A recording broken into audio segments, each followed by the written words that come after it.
what I say to them, you have been through so much. You've traveled thousands and thousands of miles. Horrific things have happened to you. You've watched your family members die. You've gone without eating for months. How hard is it to study every night? And they're like, you're right, miss. I said, you need to study, you need to read every night. 1, 2, 3, 4, 5, 6, 7, 8, 9. One person. Most of our kids are refugees. They didn't choose it. They didn't choose this life. They didn't choose to come somewhere else. They didn't choose to come to America, to Rochester. And I just wish that other people could see and think if they were in their shoes.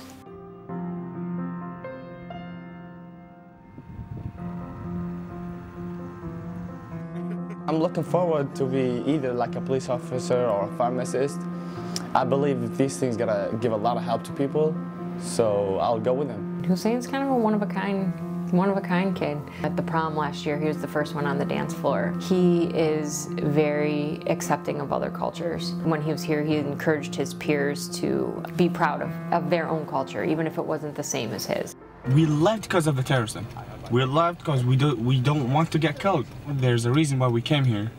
And there's a reason why we have to be here and continue, you know, because we have to, you know, get our education and get our job and, you know, pay it back to the country. That gave you a lot of help at first, right?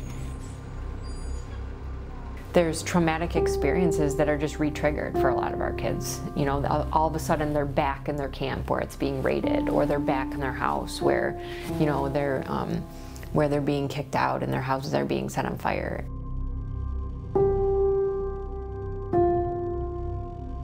We had probably about 250 kids out there. What we didn't know was that it was the local air show at the airport.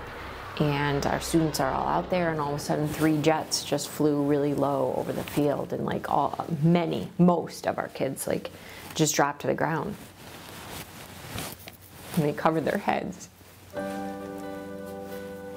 And we realized that they thought that they were being bombed.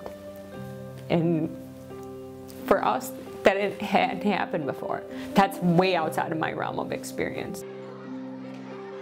But they still come. They still come to school. I think that it's because they've been through so much that their perseverance is at a much higher level than ours. Their resiliency is like, we get knocked down, we might stay down, they get right back up.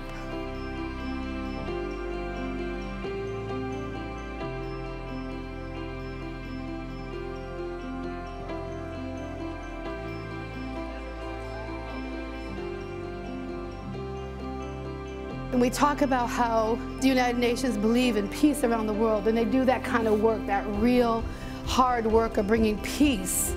And it starts with us here. 1, 2, 1, 2, 3, 4. Monday. I wish the world could be like I used to be in the school, you know, how things going, how respectful and, you know, honored each other, how we were family and playing and do all these things together. We're all from different culture, we all have different, you know, nationality, but we're the same, you know. It doesn't matter where you came from, what language you speak, what color you are, you're a human being, you know.